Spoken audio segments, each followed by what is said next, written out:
যে 5 ওয়াক্ত নামাজ ঠিক মতো পড়ে তার নাম মুসলমান।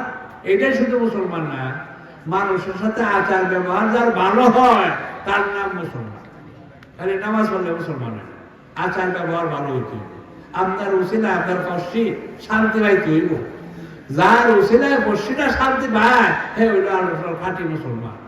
আর কাল হাসরের দিনে মিজানের পাল্লায় সবচেয়ে বেশি ওজনী হইল উত্তম চরিত্র। এই জন্য নবীর চরিত্র সবচেয়ে ভালো। কি বল, আমার নবীর কথা শুনছেন না, যে নবীর চরিত্র সবচেয়ে ভালো।